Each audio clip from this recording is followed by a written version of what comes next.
Hi there. Well, hello again. It's February 1st, 2020. Can you believe it? A 12th of the year is already gone. Seems like it was just New Year's Day, the day before yesterday. And now it's been 6 weeks. 1, 2, 5, 6. I can almost do that with my left hand now. Still can't get that third finger up without help. 6 weeks since my last report. We're into the new year. I'm at the stage they call the plateau stage of stroke recovery, when it just seems as if there's no progress, and that's a little frustrating, I have to admit. But I still work out 3 times a week. Just earlier today, walked to the park with Hunter, and we threw the football for a while. So clearly a little bit of progress is being made. It doesn't hurt to lift my left arm above my head. So some things are better, but overall, it just the progress seems to stop. It just seems to, I'm not moving ahead where I have a whole bunch of news to report. So I'm going to cover a couple of things that I actually have not talked about yet. One of them is incontinence. Not that kind of incontinence. I'm not going to get gross on you. It's a medical term. They call it emotional incontinence, which is part of a very common part of stroke recovery. It makes, I had never really thought about what the word incontinence means. It comes from, we know what it means, but what it really means, it comes from the base root, the root word that we get contain from. So incontinence means the inability to contain. Obviously if you can't contain your bladder, you have incontinence. But emotional incontinence is the inability to contain your emotions. I've always been kind of an emotional guy. People who know me, I get a lump in my throat over simple things. But for example, at Christmas time, this month and a half ago, we were watching the famous Grinch Who Stole Christmas, the original version, with Boris Karloff narrating, and every year it's, I've watched that 50 times probably in my life. And every year I get a little lump in my throat when we get to the transformation, when the Grinch realizes the real meaning of Christmas. And this year, though, we're watching, and Boris Karloff is saying, in Whoville, they say the Grinch's heart grew 3 times sizes that day. And I just started sobbing. I said, whoa, that's such a wonderful story. And I was sobbing so much that I started to laugh at myself at the same time. So I'm laughing at myself for sobbing at the Grinch Who Stole Christmas. And I couldn't contain it to the point where I couldn't breathe. I was, sobbing and laughing, and I actually started to kind of scare myself. I thought I was going to pass out. I literally could not breathe because I was both, this very emotional response, and then laughing at myself for having such an emotional response. So emotional incompetence, incontinence. How do you gain competence emotionally anyway? So that's a part of. And there have been several other times when we're just sitting around talking and somebody will say something that's kind of funny, and I'll just start laughing uncontrollably. Oh, that's so funny. And it's really not that funny. Or something that's a little sad or upsetting. Well, it's sadness, and I don't get angry. I don't have that kind of incontinence with emotions. But I do get things upset me more than they should, or mostly just I'll have an emotional response of sadness or laughter, much more overt and much far exceeding what the event calls for. So I just thought I'd share that with you, as if all these things I had no idea were part of the recovery from a stroke, or obviously it's your brain. Your emotions are actually, we say we feel things in our heart. The Grinch's heart was 2 sizes too small. But it's really happening in our brain, of course. Logically, rationally, we know that. But when you have a brain injury or a stroke, something that damages a part of your brain, it just seems kind of weird that the things you feel are affected as well. But anyway, that's the report. I don't have a lot of news to talk about.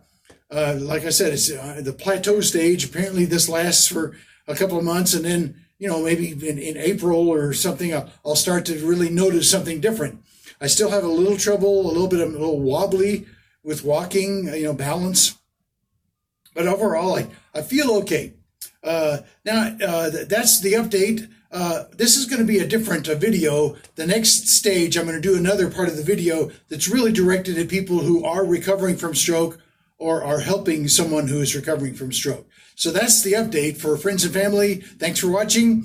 The rest of this video is really directed at people who are struggling with stroke or helping somebody who's struggling with stroke. Thanks. Happy New Year. Happy New Month. Okay, if you are recovering from stroke or you're helping, you're giving support to someone who is, I'd like to address something that's kind of a touchy subject. I don't know if that's a word. It's a difficult thing to face or to address, and that's depression. I don't have a lot of experience with depression. I'm kind of a happy person, and a couple of times in my life I've been very discouraged from a job situation, or just, my life wasn't going the way I wanted it to. So, but discouragement, you take that, we'll multiply that times 2, and that's what depression is. Depression is not being sad. That's grief. Depression, the best way I can explain what it really feels like to be depressed. The reason I'm addressing this is because last month, shortly after Christmas, I really had some days of depression, and I struggled with it hard. I didn't realize just how deeply upsetting and disturbing depression can be. I'm a sentimental fool. I love Christmas season, and every year after Christmas, I've had a couple of days of feeling blue that Christmas is over, and it's going to be 10 months before we can, get back into the fall weather, which I love, and so many things end at the end of the year, at Christmas, and football season is over. I love football, and but this year, it really hit me hard. And the best way I can describe, if you don't know what depression is, it's not sadness. You're not sad, and it's not loneliness. Depression is a sense of it's losing hope. It's a sense that nothing matters. And what's the point of it all anyway? Here I am making videos where I'm acting like it's a big deal that I can put my arm over my head. Ooh, whoopee, we learn how to do that when we're infants. And now here I am acting as if that's a big deal. Well, it is, obviously. I'm recovering from a stroke, but who cares? I mean, what difference is that? That's the feeling of depression, when it just doesn't matter. There's my whole life, the rest of my life, I'm going to be dependent on others. I can't even drive a car. It's a struggle just to walk to the park. I can't run. I couldn't run to save my life right now. If I were being chased by a bear, I'd be bear dinner that night. So, what I discovered is depression is not something you could just snap out of. It's like if you went to a funeral and you walked up to a grieving spouse, to the widow who's, she's burying her husband, and you say, "Oh, come on, lady, cheer up. Things aren't so bad." That would be absurd. You wouldn't ever say that. So don't say that to a depressed person. If you can tell that they've lost hope and they have a sense that nothing matters in their life, don't say, "Hey, cheer up. Come on. Things aren't so bad." That's the wrong way to approach it, because it doesn't, that message does not make sense to them. When a person is truly feeling depressed, trying to tell them to cheer up, but just bear with them, let them know that you value them. And if you're the person who's going through it, then to be aware that it will pass. It's like grief. I mean, it's like when you lose a loved one or something, you grieve. So even if you lose a pet, if you lose a spouse, when I lost my mom, anybody who was at my mom's celebration of life, her memorial, I just blubbered all the way through my part of the memorial. I was so grieving so much for losing my darling mother. But I did know that this is a process. And the same is with depression. Unless you become clinically depressed and you cannot get past it, and it goes on for weeks, then you get somebody to help you. Get somebody who will know how to address that. And it might be that it's happening in your brain. There might be some synapses or neurons are not connecting correctly.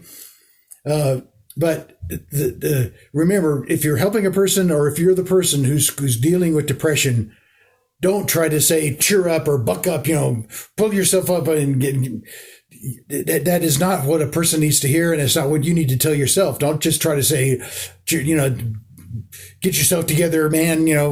Things could be worse. Remember things that, and it is true, things could be worse. For anybody, if you're recovering from a stroke, things almost always could be worse. But that's not really the message. Is when you're really depressed, you feel you lose all hope, all anticipation of ever really having fun again, of ever seeing, enjoying Christmas again. So that would be my best advice is, don't try to cheer yourself up. Don't try to snap out of it, and don't try to tell the other person if you're the helper to cheer up or snap out of it. You will, the cycle will break. And you'll wake up the next day or a couple of days later, and all of a sudden you'll realize I do have something to live for, and there is more going on. And it's a process that your brain has to go through, like grieving. But again, I stress, depression is not grief. It's not sadness. Depressed people, I didn't cry at all, even though I sobbed while watching Grinch Stole Christmas.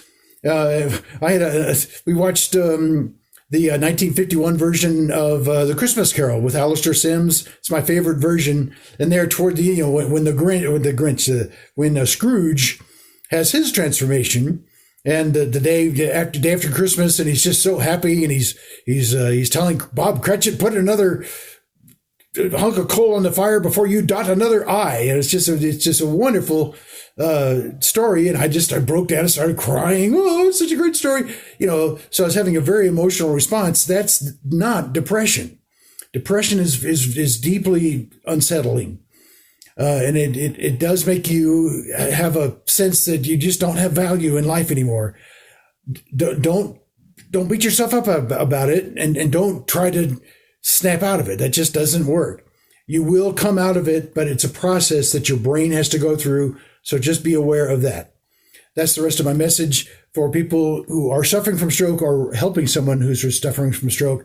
And thanks for listening. I hope that helps. Depression will go away.